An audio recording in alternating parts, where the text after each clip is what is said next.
First and foremost, it just revealed the kind of character that we have. The toughness, the relentless spirit, the flexibility. There is a slow-motion disaster unfolding inside the WNBA right now, and the people running it either don't see it coming or simply don't care.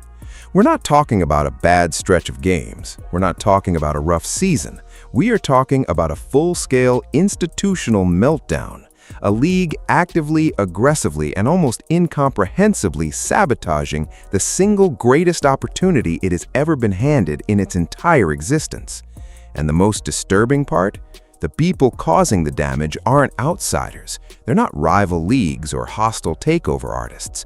They are the league's own players, its own coaches, its own culture. A deeply entrenched old guard so consumed with resentment and insecurity that they would rather watch the whole thing burn than share the spotlight with someone who genuinely deserves it. This is the story of a league at war with itself. A league that was handed a lottery ticket worth billions and decided, collectively and almost unanimously, to set it on fire. And the first, most visible, most undeniable casualty of that war just played out in real time on social media for the entire world to see. A head coach, not some fringe figure, not some background character. A celebrated, successful, undefeated head coach was driven completely off the internet by the very fans her league is desperately depending on to survive. That is not a small thing. That is not a blip. That is an earthquake, and the aftershocks are only just beginning. But to understand why this moment matters so much, you have to understand what came before it. You have to understand exactly what kind of environment has been allowed to fester inside this league. One quiet, flagrant foul, one uncalled shove, one ignored complaint at a time. Because this didn't happen overnight. This has been building for months, and everyone who had the power to stop it chose to look the other way instead. Let's go back to the game that lit the match. The Connecticut Sun, one of the best teams in the league, undefeated at the time and playing some of the most confident basketball of their season, faced off against the Indiana Fever. On paper, it should have been a fascinating matchup, a powerhouse veteran squad against the most watched team in women's basketball history. What it turned into was something far less flattering for the Sun and far more revealing about the state of the WNBA as a whole. From the opening minutes, it was clear that the Sun's primary defensive strategy against the Fever had very little to do with basketball IQ and everything to do with one simple, brutal directive: make Caitlin Clark's night as physically miserable as possible. We're not talking about tough defense. Tough defense is a beautiful part of the game. We're talking about the kind of contact that makes you wince in your seat.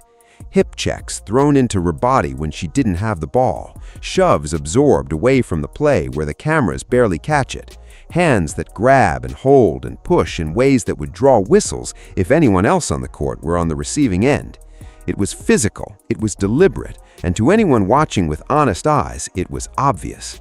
What was equally obvious was that the referees, whether through incompetence, selective blindness, or something more troubling, were letting almost all of it go. And here's the thing about that game specifically. It wasn't unique. It wasn't an isolated incident or a one-off product of a particularly chippy rivalry. It was Tuesday. It was just another night in what has become a deeply familiar and deeply disturbing pattern for anyone who has been watching Caitlin Clark play in the WNBA since the moment she stepped onto a professional court. The pattern is impossible to ignore once you've seen it. Every team that faces the Indiana Fever seems to arrive with the same unspoken scouting report, the same silent agreement passed from coaching staff to coaching staff like a dirty secret nobody wants to say out loud, but everyone already knows. If you can't outplay her, out-physical her. If you can't stop her jumper, make her pay for every step she takes on the floor. It is a strategy born not from tactical brilliance, but from a league-wide acknowledgement that there is no clean, legitimate way to neutralize what Caitlin Clark does on a basketball court. And so the alternative, the ugly, cynical, indefensible alternative, has become the default. But this particular game on this particular night caught enough eyes and generated enough raw footage of enough questionable contact that the reaction online was unlike anything the WNBA had seen before. And what happened next revealed just how unprepared the league's establishment truly is for the world it now finds itself operating in. Social media has changed every single industry it has ever touched, and professional sports is no exception. The old model, where leagues, teams, and their media partners could quietly control the narrative, bury uncomfortable stories, and manage public perception through carefully chosen talking points, that model is dead. It has been dead for years. But the WNBA, or at least the people inside it who should know better, seems to have completely missed the memo. Because when the footage from that Connecticut Sun game hit social media, the reaction wasn't a few hundred complaints from dedicated fans. It wasn't a niche corner of the internet venting frustration. It was a tidal wave, an absolute, overwhelming, unstoppable flood of outrage from what has become almost overnight one of the most passionate and engaged fan bases in American sports. Caitlin Clark's supporters, and make no mistake, her supporters are now the WNBA's primary paying customer base, descended on the Connecticut Sun's social media accounts, on Stephanie White's personal accounts, on every accessible digital surface with a fury that the league had never experienced and clearly had no plan to handle. The comments were not polite, they were not measured. They were raw, emotional, and relentless in the way that only happens when millions of people who genuinely care about something watch it be treated with what feels like contempt. People who had bought tickets for the first time in their lives because of Caitlin Clark. People who had started watching women's basketball for the first time because of Caitlin Clark. People who had purchased jerseys and merchandise and league pass subscriptions because of Caitlin Clark. All of them united by the shared and growing conviction that the player who brought them to the sport was systematically targeted, and the people responsible were facing zero consequences for it. The comments called out the physicality directly. They called out the coaching staff for what they saw as a deliberate strategy of intimidation. They demanded accountability from a league office that had been conspicuously silent. They were angry, and they made sure that anger was visible and impossible to ignore. And here is where this story takes the turn that nobody in the WNBA establishment was prepared for. Because when the volume of that digital outrage reached a certain threshold, something remarkable happened. Stephanie White, the head coach of the undefeated Connecticut Sun, deleted her account on X. She didn't respond, she didn't defend herself for her team's style of play, she didn't issue a statement or have her PR team craft a carefully worded non-apology. She simply vanished from the conversation. And in doing so, she handed the fans something far more powerful than anything they could have demanded. She handed them a symbol. Let's talk about who Stephanie White actually is, because the context matters enormously here. This is not some inexperienced first-year coach who buckled under her first taste of public pressure. Stephanie White has serious basketball credentials. She played professionally. She has been a coach at the highest level of the women's game. She was, notably, previously the head coach of the Indiana Fever, Caitlin Clark's own team. She has seen what a genuinely special player looks like up close. She knows the difference between a marketable star and a once-in-a-generation phenomenon. She knows it because she had one in her building and then left. And now she is coaching the team that just beat the Fever with a physicality that had hundreds of thousands of fans reaching for their keyboards in outrage. The combination of those facts, her credentials, her history with the Fever, and her team's conduct in that game made her the perfect lightning rod for everything the fanbase had been building toward all season. She wasn't just any coach getting some mean comments on the internet. She was, in the eyes of Clark's supporters, a symbol of everything wrong with the WNBA's relationship with its own golden goose. And when she deleted her account, rather than face that conversation, the symbolism of the act was devastating. Think about what that looks like from the outside. You are the head coach of the best team in the league. Your team is undefeated. You are in a position of authority, influence, and professional security. And the comments of fans, even large numbers of very angry fans, drive you completely off social media rather than engage. What does that tell you? If your team's conduct on the court was something you were genuinely comfortable defending, you'd defend it.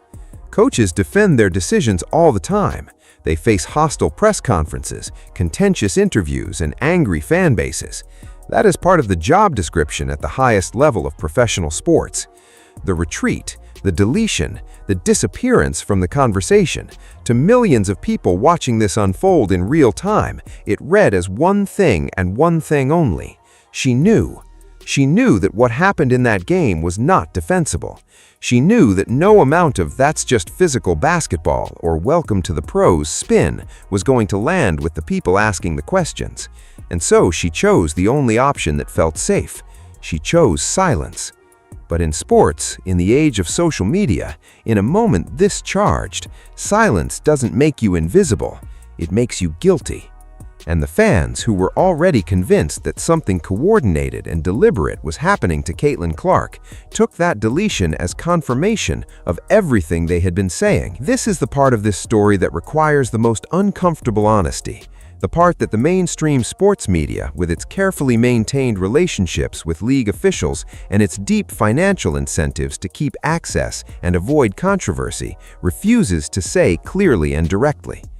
What is happening to Caitlin Clark on WNBA courts this season is not normal. It is not standard rookie treatment. Every sport has a tradition of testing newcomers, of making them earn their place, of not handing anything to anyone simply because they arrived with a famous name and a highlight reel. That is fair. That is legitimate. That is not what this is. What this is, documented across game after game, clip after clip, incident after incident, is a level of physical targeting that goes beyond competitive toughness and into something that has no clean, comfortable name, but that every honest observer recognizes when they see it. The flagrant foul from Kennedy Carter that sent Clark crashing to the floor, that wasn't physicality, that was a statement. The hip check from Tasha Harris that sent her stumbling into the crowd, that wasn't defense, that was a message.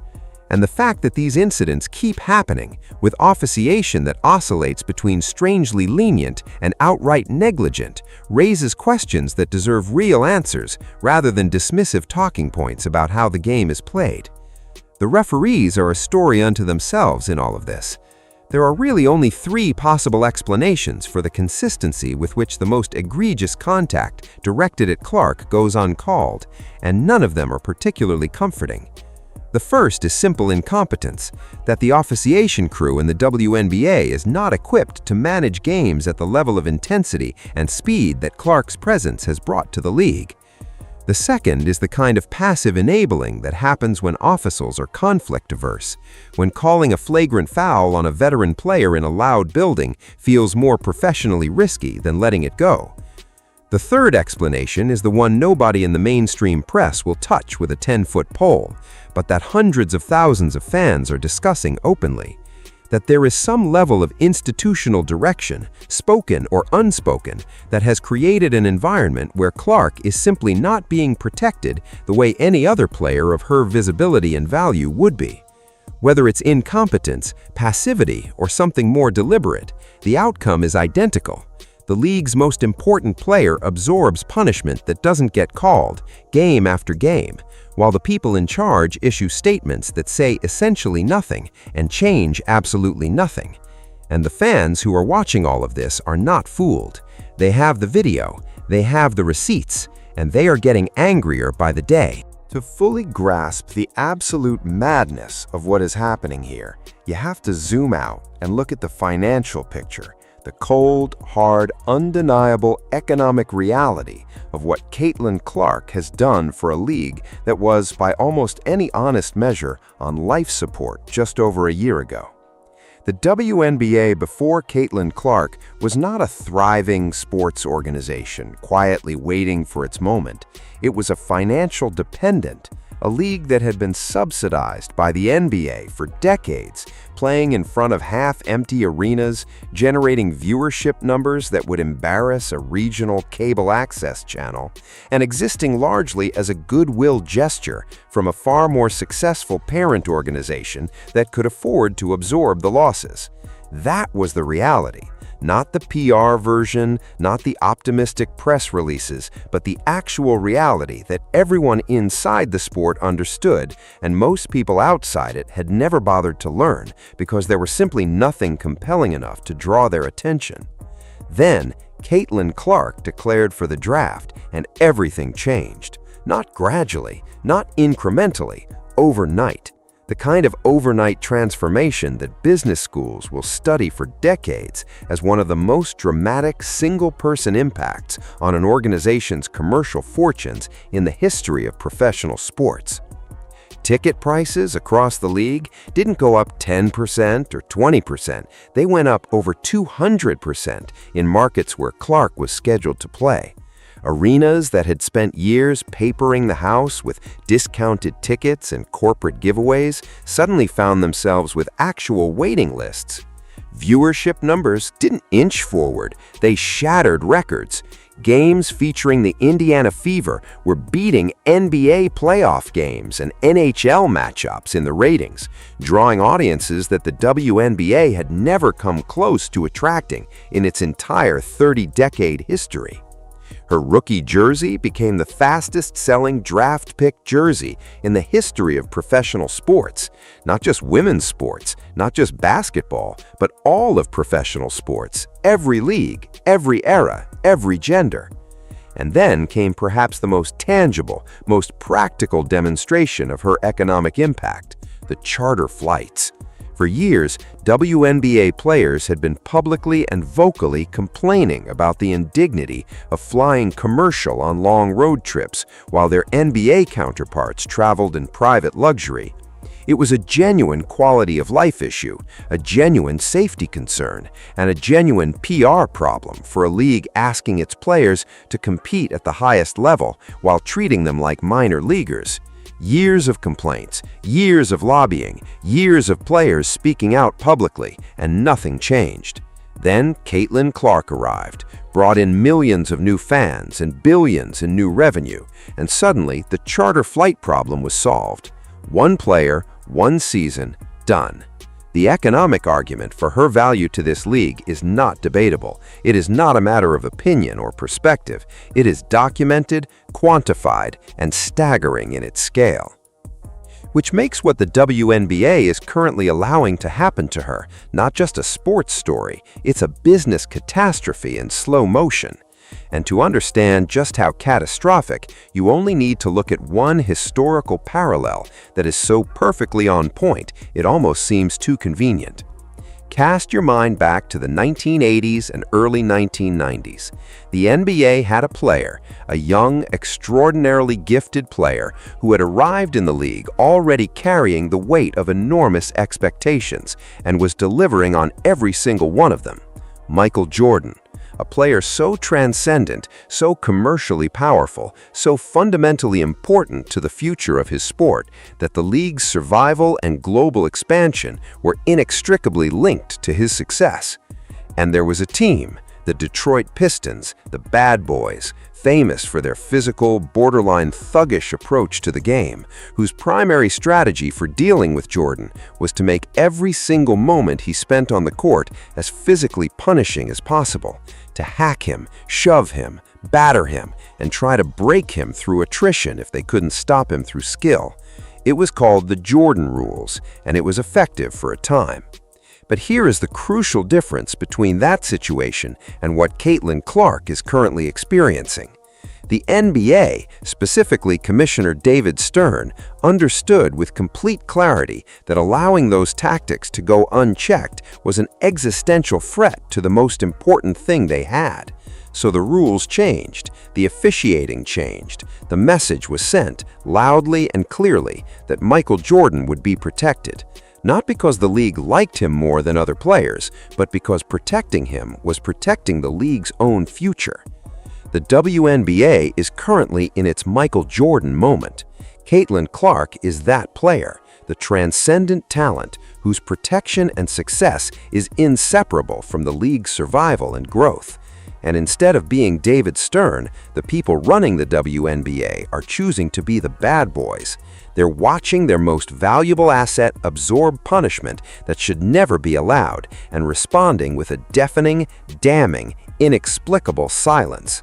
The veteran players who have spent years in this league, who understand better than anyone how desperately it needed a moment like this, have largely chosen the wrong side of history. Instead of rallying around a player who gave them charter flights and sold out arenas and the kind of media attention and sponsorship money they had been dreaming about for their entire careers, too many of them have gone on podcasts and given interviews that range from coolly dismissive to openly hostile towards Clark. Some have suggested she complains too much about the physical play. Some have framed the targeting as normal and implied she simply needs to toughen up. Some have even been less subtle, making comments that leave very little room for interpretation about how they feel about all the attention and opportunity that arrived in the league with her. The jealousy is so transparent, so nakedly obvious, that it has become its own embarrassing spectacle. Veterans who were fighting for basic recognition and fair compensation a year ago, now seemingly more invested in making sure Clark doesn't get too much credit than in capitalizing on the golden era she has opened up for all of them. It is by any rational measure the most self-defeating collective behavior in the history of professional sports. And the coaches, the people who were supposed to be the adults in the room, the strategic thinkers, the ones focused on what actually wins games, have enabled it.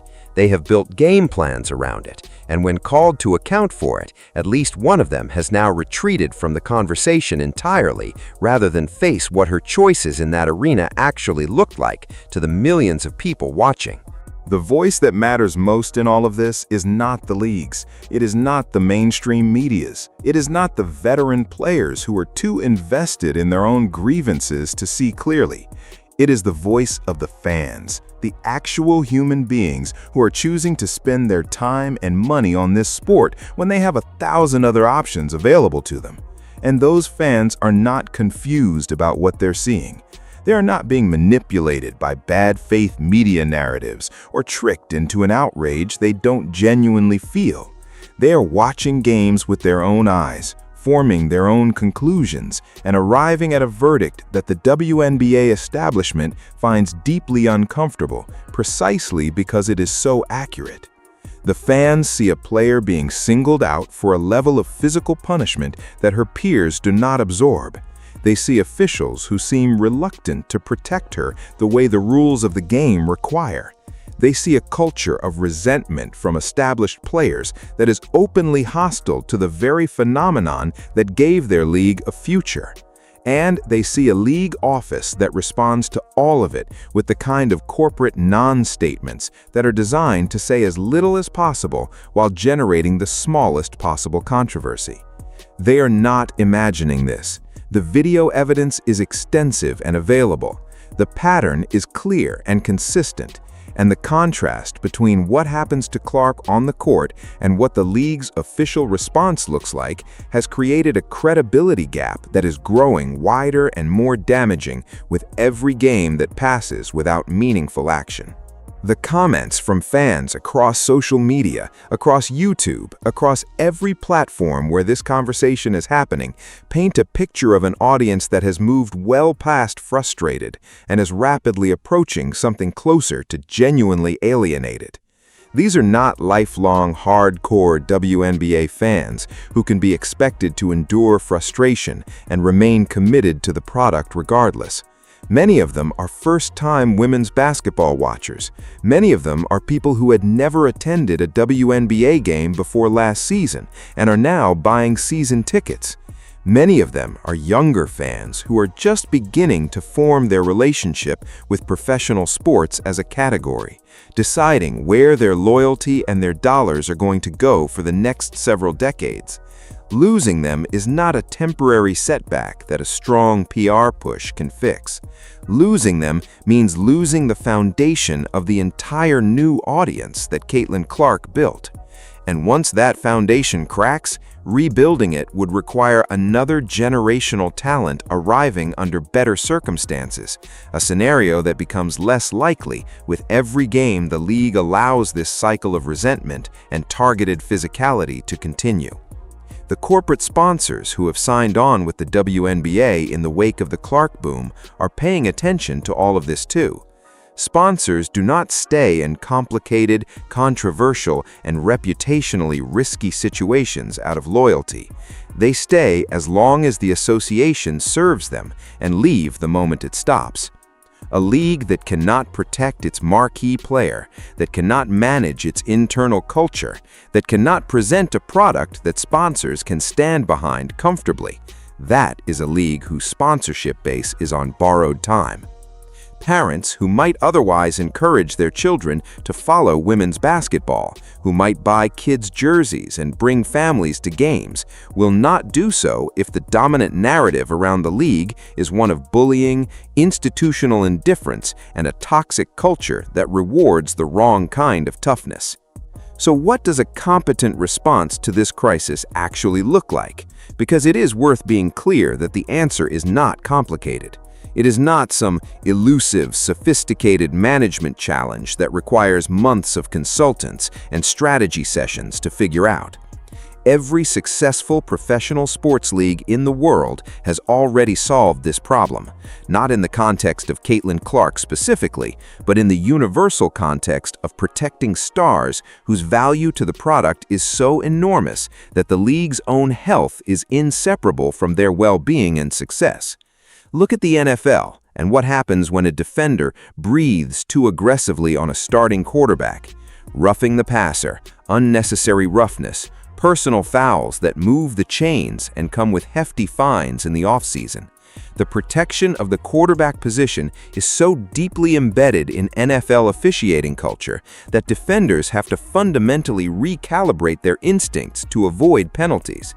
Is it sometimes frustrating for defensive players? Absolutely. Does it occasionally produce calls that feel excessive or overly protective? Of course. But the purpose is clear, and the result is undeniable. The NFL protects the players that make the product great, and the NFL is the most commercially successful sports league on earth. Look at how the NBA evolved its own officiating standards around its stars, creating rules specifically designed to open up the floor and allow elite scorers to showcase what they do. They understood at an institutional level that fans pay to watch greatness, not to watch greatness get mugged by players with less talent and more aggression.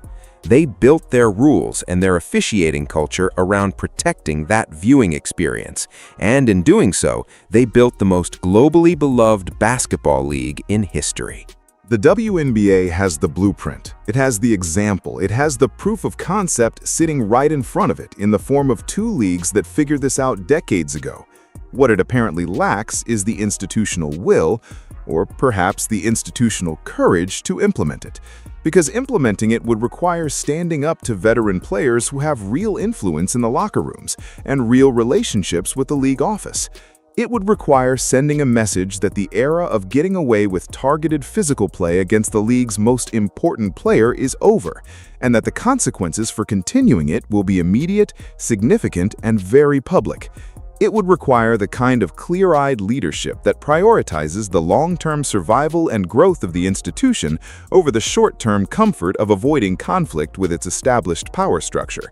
Hefty fines for every documented dirty play, suspensions for the most egregious offenders, a public statement from the commissioner that leaves absolutely no room for ambiguity. This league exists to showcase the best of what women's basketball can be, and anyone who chooses to undermine that through targeted intimidation is choosing to work against the league's own survival. That is not an unreasonable ask.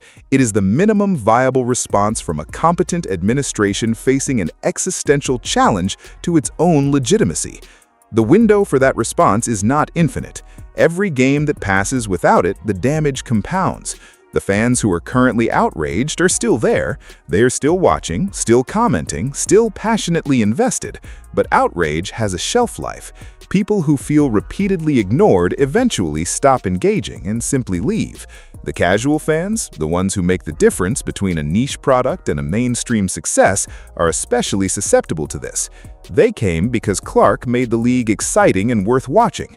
They will leave the moment the experience of watching becomes defined more by frustration and disgust than by the joy and excitement she brings to a game. And when they will leave with a story. The story of a league that had everything and chose to throw it away. That story will travel, shared on social media and in conversations and in the cultural memory of an audience that the WNBA will spend years and tens of millions of dollars trying to rebuild a relationship with. No PR campaign fixes that kind of departure. No new marketing strategy undoes the damage of a fan base that felt gaslit and ignored and finally gave up. The league is staring directly at that outcome, and the clock is ticking louder with every passing game. The Stephanie White story is going to be remembered as a marker, a specific, documented, time-stamped moment when the internal contradictions of this crisis became too visible and too public to pretend away. A head coach of an undefeated team driven off social media by fans who were tired of watching what they described as a targeted assault on the player they came to the sport to watch. Whether or not you agree with the specific characterization of every play in that game, the meaning of what happened cannot be argued with. The institution lost the public conversation so completely and so publicly that one of its most prominent figures chose silence and retreat over engagement and defense. That does not happen when the institution is on solid ground. That does not happen when the people inside the league feel confident that their conduct can withstand public scrutiny. It happens when the truth is too uncomfortable to defend and the audience asking the questions is too large and too angry to dismiss. And it sends a message, not just to fans, but to every sponsor, every broadcaster, every potential business partner, every parent deciding whether to take their daughter to a WNBA game, every young player deciding what professional women's basketball looks like as an institution and a culture. It sends the message that the WNBA is not a league that knows what it has or that deserves to keep it. The players who have chosen resentment over opportunity, the coaches who have built strategies around intimidation rather than skill, the officials who have failed to protect the product they are paid to steward, and the league office that has met every escalating moment of this crisis with performative neutrality, they are all writing the same story together. It is the story of an institution that was given a second chance it did not earn, stumbled into a future it did not plan for, and then systematically dismantled it out of insecurity, jealousy, and a profound failure of leadership at every level. The fans who are watching this story unfold are not villains for demanding better. They are customers who are watching a product they care about be destroyed by the very people responsible for protecting it. And they are reacting the way any rational person reacts when something they love is being mishandled by people who should know better.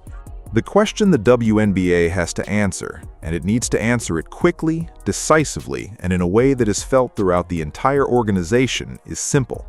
What kind of league do you want to be? Do you want to be the league that had Michael Jordan and drove him out? Or do you want to be the league that recognized what it had, protected it, built around it, and became something genuinely great because of it? The history of professional sports is littered with the wreckage of organizations that chose the first option. The moments when institutions either rise to meet their defining opportunities or collapse beneath the weight of their own internal dysfunction, those moments are not always visible in real time, but this one is. This one is happening in broad daylight, documented on thousands of social media posts, replayed in endless video clips, argued about on every sports platform that exists. Future sports business students will study this moment. Future commissioners and executives will use it as a case study in either how to manage a transformational talent or how to destroy one. The only question still being decided is which kind of case study it turns out to be. The fans already know which way they want it to go. They have been shouting it from every corner of the internet for months. They showed up for this league in numbers it had never seen, spent money it had never generated, created an atmosphere it had never experienced, all because one player made it worth caring about. They are still here. They are still watching. They are still, despite everything, hoping that the people in charge wake up before it is too late. But hope is not a strategy, and patience is not infinite. The WNBA is holding the most valuable thing it has ever held, and it is currently doing everything in its power to drop it. Someone, somewhere inside that organization needs to be the adult in the room. Someone needs to have the clarity to see what this moment demands and the courage to deliver it. Because if nobody does, if the league continues to respond to this crisis with silence, with deflection, with the kind of institutional cowardice that drives coaches off the internet and leaves its best player unprotected on national television, then the fans who are currently fighting for this league's future will make a decision, and it will be the right decision, even if it is the most heartbreaking one. They will walk away. And the WNBA, back in its half-empty arenas and its basement-level ratings and its NBA charity dependency, will have nobody to blame but itself. That is the choice. That is where this road leads if nothing changes. And the entire world is watching to see whether anyone inside that league is brave enough, smart enough, and honest enough to choose differently while there is still time left.